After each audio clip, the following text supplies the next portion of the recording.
ಮಾನ್ಯ ಜಿಲ್ಲಾಧಿಕಾರಿಗಳು ಹೇಳಿದಂತೆ ಈ ಥರ ಸ್ಕೀಮ್ ಬಗ್ಗೆ ಸಾಕಷ್ಟು ಸಲ ನಮ್ಮದು ವಿಚಾರಣೆ ಆಗಿತ್ತು. ಒಂದು ಅನಾಮಧೇಯ ಅರ್ಜಿ ಯಾರು ಸೇಬಿಗೆ ಕೂಡ ಬರೆದಿದ್ದರು. ಈ ಥರ ಈ ಸಂಘಟನೆ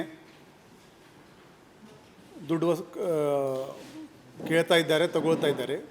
ಸೇಬಿ ಅವರು ನಮ್ಮ CIDಗೆ ಪತ್ರ ಬರೆದಿದ್ದಾರೆ. CIDಯಿಂದ ನಮಗೆ ಕೂಡ ಒಂದು ಎನ್ಕ್ವೈರಿ ಬಂದಿತ್ತು. ಅದು ರೂಟೀನ್ ಚಾನಲ್ ಥರ ತಿರುಗಾಡ್ತಾ ಇತ್ತು.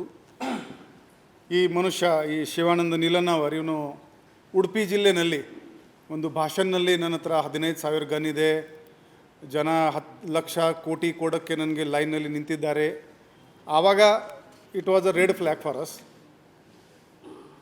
ಆವಾಗಿಂದ ಸ್ವಲ್ಪ ಈ ಏಜೆನ್ಸಿದು ತನಿಖೆ, ಈ ಪರ್ಟಿಕ್ಯುಲರ್ ಏಜೆನ್ಸಿದು ತನಿಖೆ ಸ್ವಲ್ಪ ಚುರುಕಾಯಿತು.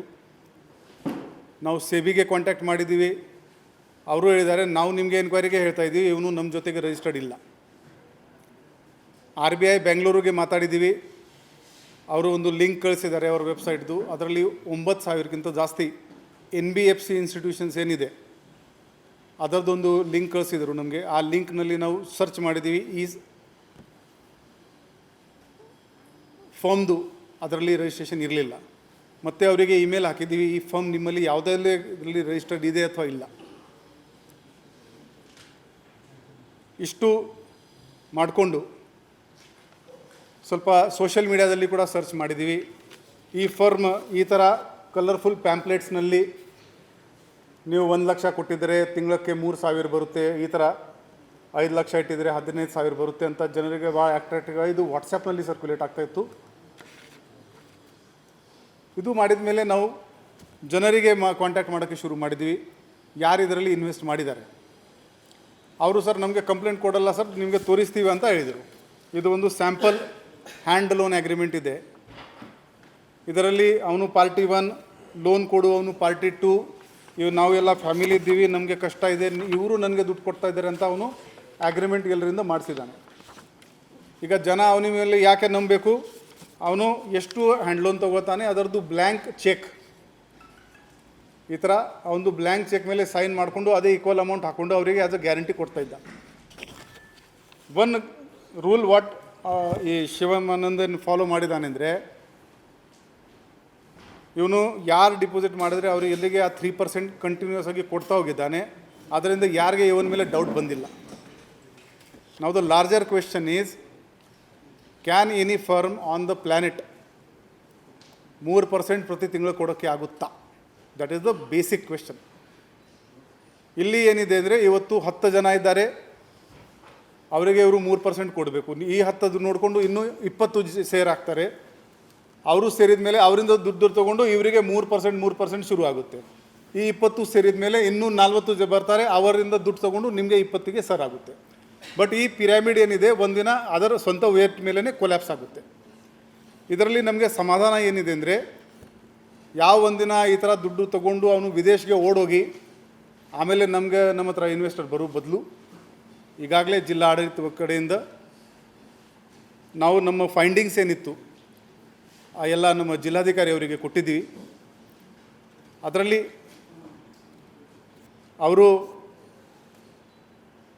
ಅವರ ಅಧಿಕಾರಿಗಳಿಂದ ವಿಚಾರಣೆ ನಡೆಸಿದ್ದಾರೆ. ನಿನ್ನೆ ರಾತ್ರಿ ನಮಗೆ ದೂರು ಬಂದಿದೆ. ಆ ದೂರಿನ ಆಧಾರದ ಮೇಲೆ ಒಂದು FIR ದಾಖಲು ಮಾಡಲಾಗಿದೆ. ಸಾಕಷ್ಟು ಡಾಕ್ಯುಮೆಂಟ್ಸ್ ಕೂಡ ಕೊಟ್ಟಿದ್ದಾರೆ. ಡಾಕ್ಯುಮೆಂಟ್ಸ್ನಲ್ಲಿ ಮತ್ತು ನಿನ್ನೆ ಆ ಆರೋಪಿ ಜೊತೆಗೆ ಮಾತಾಡಿದಾಗ ಅವನು ಹೇಳ್ತಾನೆ, ನಮ್ಮದು 35,000 ಜನರದ್ದು ಪರಿವಾರ ಇದೆ. So you can make out ಅಷ್ಟೇ ಮಂದಿ ವಿಕ್ಟಿಮ್ಸ್ ಇದ್ದಾರೆ. ಸಾಕಷ್ಟು ಬ್ಯಾಂಕ್ ಅಕೌಂಟ್ ಡೀಟೇಲ್ಸ್, ಅವನು ಒಂದು ಡಿಜಿಟಲ್ ಪ್ಲ್ಯಾಟ್ಫಾರ್ಮ್ ಕೂಡ ನಡೆಸ್ತಾ ಇದ್ದ. ಯೂಸರ್ ನೇಮ್ ಪಾಸ್ವರ್ಡ್ ಇದೆ ಅದಕ್ಕೆ. ಆ ಡಿಜಿಟಲ್ ರಿಕವರಿ ಈಗ ನಮ್ಮ ಇನ್ವೆಸ್ಟಿಗೇಟರ್ಸ್ ತಂಡ ಈಗ ಈ ಪ್ರೆಸ್ ಮೀಟ್ ನಡೆಯುವಾಗ ಅದು ಆಲ್ರೆಡಿ ನಮ್ಮದು ಸರ್ಚ್ ಆ್ಯಂಡ್ ಸೀಸರ್ ಎಲ್ಲ ನಡೀತಾ ಇದೆ. ಆ ಒಂದು ಡಿಜಿಟಲ್ ಡಿವೈಸಸ್ ಏನೇನಿದೆ ಅದು ಕೂಡ ನಾವು ಸರ್ಚ್ ಮಾಡ್ತೀವಿ. ಮನೆ ಜಿಲ್ಲಾಧಿಕಾರಿ ಹೇಳ್ದಂಗೆ ಈ ಪ್ರಕರಣದ್ದು ಮ್ಯಾಗ್ನಿಟ್ಯೂಡ್ ಜಾಸ್ತಿ ಇದೆ. ಅವನು ಬ್ಯಾಲೆನ್ಸ್ ಶೀಟ್ ನಾವು ನೋಡಿದ್ದೀವಿ. ಚಾರ್ಟರ್ಡ್ ಅಕೌಂಟ್ ಏನು ಆಡಿಟ್ ಮಾಡಿದ್ದ 300 crore 400 crore ಒಂದೊಂದು ವರ್ಷಕ್ಕೆ ಆ ಬ್ಯಾಲೆನ್ಸ್ ಶೀಟ್ನಲ್ಲಿ ಕಂಡು ಬರ್ತಾ ಇದೆ. ಸೊ ಇದು ಮೋಸ್ಟ್ ಲೈಕ್ಲಿ ಜನರದ್ದು ದುಡ್ಡಿದೆ. ಸೊ ಈ ಕೇಸ್ ಅಂತರ್ ಜಿಲ್ಲೆ ಅಂತರ್ ರಾಜ್ಯ ಇರೋದ್ರಿಂದ CIDಗೆ ವರ್ಗಾವಣೆ ಮಾಡೋಕ್ಕೆ ಇವತ್ತು ನಾವು ರಿಕ್ವೆಸ್ಟ್ ಕೂಡ ಈಗಾಗಲೇ ನಮ್ಮ ಚೀಫ್ ಆಫೀಸ್ಗೆ ಕಳಿಸಿದ್ದೀವಿ.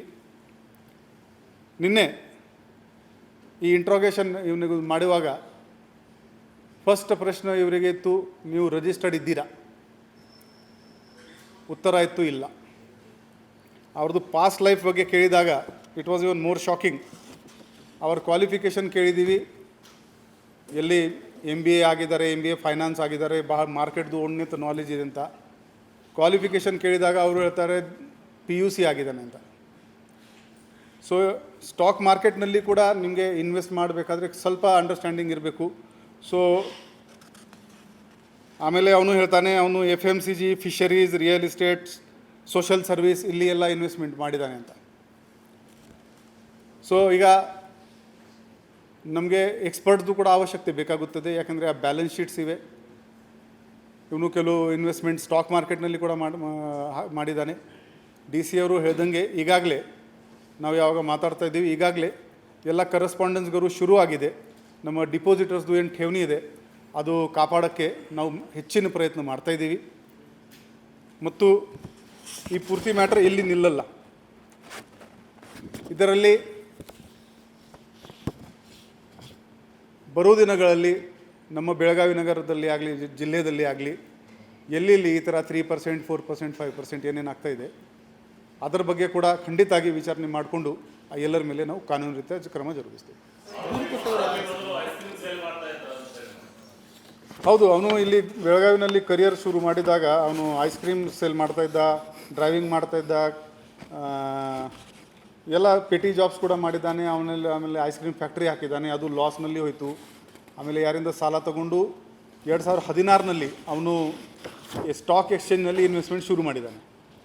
2020ರಲ್ಲಿ ಜೂನ್ನಲ್ಲಿ ಕೋವಿಡ್ ಪೀರಿಯಡ್ನಲ್ಲಿ ನಮ್ಮ ರಿಜಿಸ್ಟ್ರಾರ್ ಆಫ್ ಫರ್ಮ್ಸ್ ಜೊತೆಗೆ ಈ ಶಿವಮ್ ಅಸೋಸಿಯೇಟ್ಸ್ ಅಂತ ಒಂದು ಫರ್ಮ್, ಅವನು ಮತ್ತು ಅವನದು ಒಂದು ಫ್ರೆಂಡ್, ಈ ಇಬ್ಬರು ಮಂದಿ ಈ ರಿಜಿಸ್ಟ್ರೇಷನ್ ಮಾಡಿದ್ದಾರೆ. ಈ ಫರ್ಮ್ ಹೆಸರಲ್ಲಿ ಇವನು ಈ ಎಲ್ಲ ದುಡ್ಡು ಜನರಿಂದ ತಗೊಳ್ಳೋಕ್ಕೆ ಶುರು ಮಾಡಿದ್ದಾನೆ.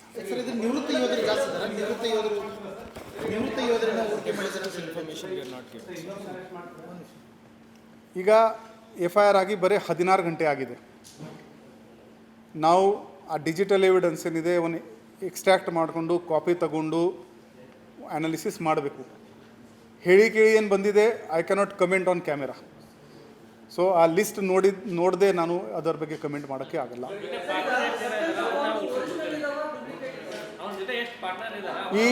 ಈ ಫರ್ಮ್ನಲ್ಲಿ ಹಾಂ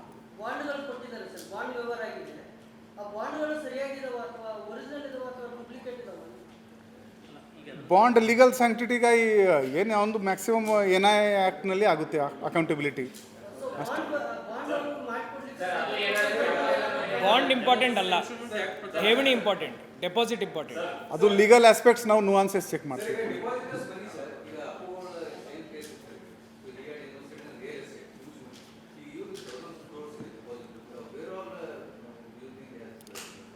ಅವನು ಕ್ಲೇಮ್ ಮಾಡ್ತಾ ಇದ್ದಾನೆ FMCG, ಫಿಶರೀಸ್, ರಿಯಲ್ ಎಸ್ಟೇಟ್ನಲ್ಲಿ ಮಾಡಿದ್ದಾನೆ ಅಂತ. ಆ ಒಂದು ಮನೆ ಮತ್ತು ಕಚೇರಿ ಸೇರಿಕೊಂಡು ಮನೆ AC ಅವರು 5 ಜಾಗ ಚೆಕ್ ಮಾಡಿದರು.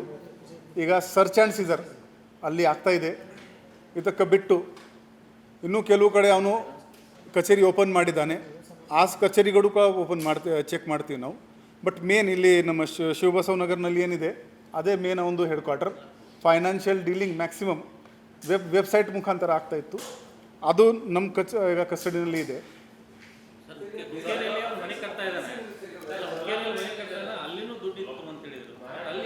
ಎಲ್ಲ ಕಡೆ ಮಾಹಿತಿ ಬಂದಂಗೆ ನಾವು ಚೆಕಿಂಗ್ ಮಾಡ್ತೀವಿ. ಸದ್ಯಕ್ಕೆ ಆ ಥರ ಏನಿಲ್ಲ. ಯಾರ ಹತ್ರ ಈ ಥರ ಮಾಹಿತಿ ಇದ್ದರೆ ನಮಗೆ ಸ್ಟೇಷನ್ನಲ್ಲಿ ಬಂದು ಭೇಟಿ ಮಾಡಿಕೊಂಡು ಮಾಹಿತಿ ಕೊಡಲಿ. ಇಲ್ಲಾಂದರೆ ಅನಾಮದೇವಾಗಿ ಅರ್ಜಿ ಮಾಡ್ಕೊಂಡು ಕೂಡ ಕೊಡ್ಬೋದು. ಅವರಿಗೆ ಫಸ್ಟ್ ಅವ್ರ ವಿಟ್ನೆಸ್ ಆಗಬಾರ್ದು ಅಂದರೆ ಹೌದು. ಈಗ ಠೇವಣಿದಾರರು ಯಾರಿದ್ದಾರೆ, ನಮ್ಮ ಈ ಸೇಲ್ ಏನು ಸ್ಪೆಷಲ್ KPID ಸೇಲ್ ಏನಾಗಿದೆ ಅಲ್ಲಿ ಬಂದು ಅವರು ನಾವು ಎಷ್ಟು ಹಾಕಿದ್ದೀವಿ ಅಂತ ಪ್ರೂಫ್ ಜೊತೆಗೆ ಕೊಡಬೇಕು.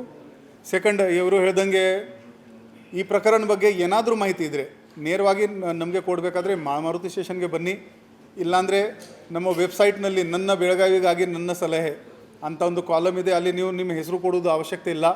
ಏನಿದೆ ಅದು ರೆಕಾರ್ಡ್ ಆಗುತ್ತೆ, ನಮಗೆ ಆ ಮಾಹಿತಿ ಬರುತ್ತೆ. ಸರ್ ಈಗ 3 ದಿನ ಆಯಿತು ಪ್ರಕರಣ ಬಯಲಾಗಿ, ಇನ್ನೂವರೆಗೆ ಯಾವುದು ಡೆಪಾಸಿಟರ್ ಬಂದಿಲ್ಲ ಸರ್.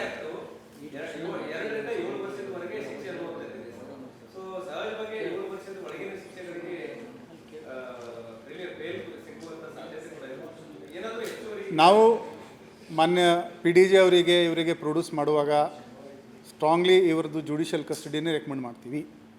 ಪ್ಲಸ್ ನಮಗೆ ಪೊಲೀಸ್ ಕಸ್ಟಡಿ ಕೂಡ ಬೇಕು. ಸಾಕಷ್ಟು ಬ್ಯಾಂಕಿನ ವ್ಯವಹಾರ ಇದೆ, ಸಾಕಷ್ಟು ಸ್ಟಾಕ್ ಎಕ್ಸ್ಚೇಂಜ್ದು ವ್ಯವಹಾರ ಇದೆ. ಅದು ಅರ್ಥ ಮಾಡ್ಕೋಬೇಕಾದ್ರೆ ಈ ವ್ಯಕ್ತಿ ನಮಗೆ ಬೇಕೇ ಬೇಕು. ನಿನ್ನೆ ಮಾತಾಡುವಾಗ ಎಲ್ಲಿ ಸ್ಪೆಸಿಫಿಕ್ ಬರುತ್ತೆ ಅಲ್ಲಿ ಇವರು ಡಾಜ್ ಮಾಡೋಕ್ಕೆ ಶುರು ಮಾಡಿದರು. ನಾನು ಜ್ಞಾನ ಮಾಡ್ತೀನಿ, ನನಗೆ ಜ್ಞಾನ ಬರುತ್ತೆ, ನಾನು ಅದರಿಂದ ಸ್ಟಾಕ್ ಮಾರ್ಕೆಟ್ನಲ್ಲಿ ಹಾಕ್ತಾಯಿದ್ದೀನಿ. ಸೊ ಸ್ಪೆಸಿಫಿಕ್ ಯಾವಾಗಲಾಗ ನಾವು ಕೇಳಿದ್ದೀವಿ, ಇವರು ಡಾಜ್ ಮಾಡೋಕ್ಕೆ ಶುರು ಮಾಡಿದ್ದಾರೆ. ಸೊ ನಮಗೆ ಪೊಲೀಸ್ ಕಸ್ಟಡಿ ಕೂಡ ಬೇಕು. ಹೌದು, ಕೋಆಪ್ರೇಟ್ ಮಾಡ್ತಾ ಇಲ್ಲ ಇವರು.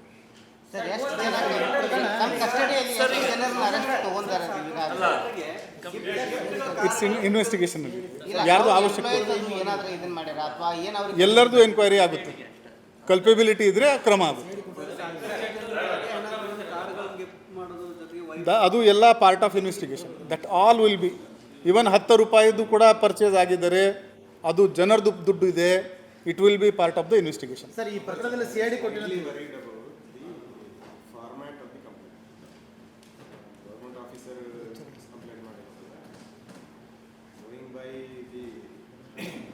ಕಾಲ್ ಸೆಂಟರ್ ಕೇಸಲ್ಲಿ ಯಾರು ವಿಕ್ಟಿಮ್ಸ್ ಇದ್ದಾರೆ ಅವರು ಅಪ್ರೋಚ್ ಆಗಿಲ್ಲ ಅನ್ನೋ ಲೈನ್ನ ಅವರು ಆರ್ಗ್ಯೂ ಮಾಡಿದರು. ಈಗೂ ಮಾಡಬಹುದು. ಆಲ್ರೆಡಿ ನಮ್ಮ ಲೋಕಲ್ ಲಾಯರ್ಸು ಅವರು ಜಾಮೀನು ಓಡಾಡ್ತಿದ್ದಾರೆ ಅಂತ ಮಾತಾಡ್ತಾರೆ. ಈ ವಿಚಾರ ಕ್ಯಾಮೆರಾ ಮೇಲೆ ಬೇಡ, ಐ ವಿಲ್ ಡಿಸ್ಕಸ್ ಸೆಪ್ರೇಟ್ಲಿ.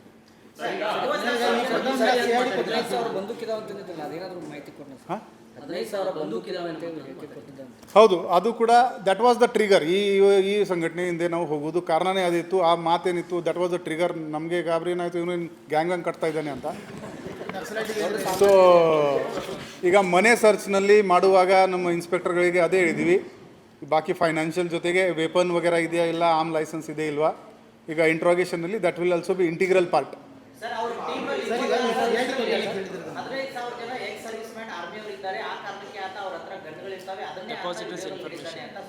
ಅದು ಈಗ ದಟ್ ಇನ್ವೆಸ್ಟಿಗೇಷನ್ನಲ್ಲಿ ನಾವು ವೆರಿಫೈ ಮಾಡ್ತೀವಿ. CID ಕೊಟ್ಟೇನಂತ ಹೇಳಿದ್ರು, ಪ್ರಕರಣ CID ಹೋಗ್ತಂತ ಬಹುತೇಕ ಹಿಂದೆ CID ಕೊಟ್ಟಂಥ ಪ್ರಕರಣಗಳು ಆನಂದ ಅಪ್ಪಗಳು ಮತ್ತೆಲ್ಲ ಪ್ರಕರಣಗಳು ಫೇಲ್ ಆಗಿದೆ. ಇದ್ರ ಬಗ್ಗೆ ಮ್ಯಾಲೆ ED ಪತ್ರ ಬರೀತಾರೆ ಅಂತ ಹೇಳಿ CID ಮೇಲೆ ನಂಬಿಕೆ ಇದೆ ಸರ್. ನಮ್ಮ CID one of the most competent CID in the country ಇದೆ. ಅವರು ಸಾಕಷ್ಟು ಸೀರಿಯಸ್ ಪ್ರಕರಣವನ್ನು ತುಂಬ ಚೆನ್ನಾಗಿ ಬೆದೆಸಿದ್ದಾರೆ. ಬರ್ಡ್ಸ್ ಆ್ಯಕ್ಟ್ ವಗೇರಾನಲ್ಲಿ ಅದು ಸ್ಟೇಟ್ ಜುರಿಸ್ಡಿಕ್ಷನ್ ಅಥವಾ ಕಂಟ್ರಿ ಜುರಿಸ್ಡಿಕ್ಷನ್ ಇರೋದ್ರಿಂದ ಅವರಿಗೆ ಕೋಆರ್ಡಿನೇಷನ್ ಆಗಲಿ ಏನಾಗಲಿ, they are empowered for that. They are specialized team ಇದೆ. ಸೈಬರ್ ಟೀಮ್ ತುಂಬ ಚೆನ್ನಾಗಿದೆ ಅಲ್ಲಿ ನಮ್ಮ CIDನಲ್ಲಿ. ನಿಮಗೆ ಅವಕಾಶ ಇದ್ದರೆ ನೀವು ಯಾವಾಗಲೂ ಅಲ್ಲಿ ಹೋಗಿ ನೋಡಿ ಬರ್ಬೋದು. ನಮಗೆ ಪೂರ್ತಿ ವಿಶ್ವಾಸ ಇದೆ ನಮ್ಮ CID very well can handle.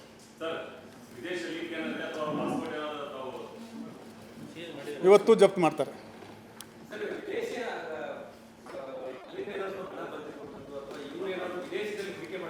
ಈಗ ಅಕೌಂಟ್ ಅನಾಲಿಸಿಸ್ ಮಾಡಿದ ಮೇಲೆ ನಾನು ಏನು ಕಮೆಂಟ್ ಮಾಡ್ಬೋದು. ಸದ್ಯಕ್ಕೆ ಬರೀ 16 ಗಂಟೆ ಆಗಿದೆ.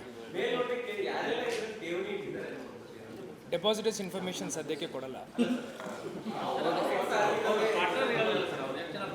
ಡೆಪಾಸಿಟರ್ಸ್ ರಿಜಿಸ್ಟ್ರಾರ್ ಕಂಪನಿ ಹೆಸರಿನಲ್ಲಿ ಬರೀ ಇಬ್ಬರು ಇದ್ದಾರೆ, ಇವನು ಮತ್ತು ಇನ್ನೊಬ್ಬ ಚಿಕ್ಕೋಡಿ ಅವನು ಇದ್ದಾನೆ, ಸುನೀಲ್ ಏನು ಸಮಥಿಂಗ್ ಹೆಸರು ನನಗೆ, ಸುಭಾಷ್ ಸಮಥಿಂಗ್. ಹಾಂ, ಅವನಿಗೆ ಕೂಡ ಈಗ ವಿಚಾರಣೆಗೆ ಕರೆ ಮಾಡ್ತಾ ಇದ್ದೀವಿ. ಅವನದು ರೋಲ್ ಏನಿದೆ ಅದು ಕೂಡ ಚೆಕ್ ಮಾಡ್ತೀವಿ. ಕಂಪನಿನಲ್ಲಿ ಯಾರ್ಯಾರಿದ್ದಾರೆ ಅವರಿಗೆ ವಿಚಾರಣೆ ಮಾಡ್ತೀವಿ. IT ಟೀಮ್ ಏನಿದೆ ಅವರಿಗೆ ಕೂಡ ವಿಚಾರಣೆ ಮಾಡ್ತೀವಿ. ಕಲ್ಪೆಬಿಲಿಟಿ ಎಲ್ಲಿ ಕಂಡು ಬರುತ್ತೆ, ಒಂದು ರೆಗ್ಯುಲರ್ ನೀವು ಕೆಲಸ ಮಾಡ್ತೀರಿ ಅದು ಒಂದು, ಈ ಕ್ರಿಮಿನಲ್ ಕೆಲಸ ಗೊತ್ತಿದ್ರೆ ಮಾಡ್ತೀರಿ ಅಂದರೆ ಅದು ಒಂದು, ಕಲ್ಪೆಬಿಲಿಟಿ ಕಂಡು ಬಂದರೆ ಅವ್ರ ಮೇಲೆ ಕಾನೂನಿ ಕ್ರಮ ಆಗುತ್ತೆ.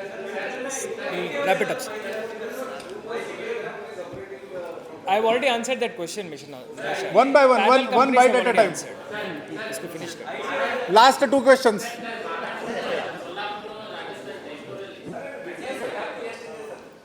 महाराज ಮಹಾರಾಷ್ಟ್ರ ಆಮೇಲೆ ಸೋಲಾಪುರದ ಆಫೀಸ್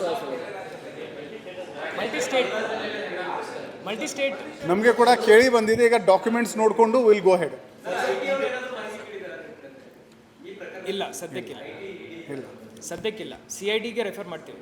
ಇದರಿಂದ ನಿಮಗೆ ಎಲ್ಲರಿಗೆ ರಿಕ್ವೆಸ್ಟ್ ಏನಿದೆ ಅಂದರೆ, ಈ ಕೇಸ್ ಸೈಟ್ ಮಾಡಿಕೊಂಡು ದಯವಿಟ್ಟು ಅವೇರ್ನೆಸ್, ನಿಮ್ಮದು ಮೀಡಿಯಾಗೆ 4th pillar of the democracy ಅಂತ ಹೇಳ್ತಾರೆ. ನಮ್ಮ ಸ್ಟೇಟ್ ಬ್ಯಾಂಕ್ ಆಫ್ ಇಂಡಿಯಾ ಭಾರತದ ಬಿಗ್ಗೆಸ್ಟ್ ದೊಡ್ಡದು ಬ್ಯಾಂಕ್ ಇದೆ. ಅದು ಬಹುಶಃ ಜಗತ್ತಿನಲ್ಲಿ ಕೂಡ ಭಾಳ ದೊಡ್ಡದು ಬ್ಯಾಂಕ್ ಇರಬೇಕು. ಅವರು ವರ್ಷಕ್ಕೆ 6% 7% ಬಡ್ಡಿ ಕೊಡ್ತಾ ಇದ್ದಾರೆ. ಅವರಿಗೆ ಬಿಟ್ಟು ಬೇರೆ ಸಂಘಟನೆಗೆ ಎಷ್ಟು ಆಗುತ್ತೆ? 10 ಮಾಡ್ಬೋದು, 15 ಮಾಡ್ಬೋದು. ಇದು 36, 46, these are the red flags. ಇದನ್ನು ಇಂಗ್ಲೀಷ್ನಲ್ಲಿ ರೆಡ್ ಫ್ಲ್ಯಾಗ್ಸ್ ಅಂತ ಹೇಳ್ತಾರೆ. ಸೊ ನಮ್ಮ ಬೆಳಗಾವಿ ನಗರದ ಜನ ಆಗಲಿ, ಬೆಳಗಾವಿ ಜಿಲ್ಲೆದು ಜನ ಆಗಲಿ, ದಯವಿಟ್ಟು ಅಂಥ ಸ್ಕೀಮ್ಗೆ ನಂಬೇಡಿ. ಡೌಟ್ ಇದ್ದರೆ ದಯವಿಟ್ಟು ನಮ್ಮ DC ಆಫೀಸ್ ಕಚೇರಿನಲ್ಲಿ ಬನ್ನಿ, ಕೇಳಿ. ನಾವು RBI ವೆಬ್ಸೈಟ್ ಆಗಲಿ ಏನಾಗಲಿ ಚೆಕಿಂಗ್ ಮಾಡ್ಕೊಂಡು ಅಲ್ಲಿ ಅವರಿಗೆ ಟ್ರಸ್ಟ್ ವರ್ದಿ ಇದೆ ಇಲ್ಲ ಅಂತ ಹೇಳ್ಬೋದು. ಒಂದು ವಿಲ್ ಕ್ಲೋಸ್ ದಿಸ್.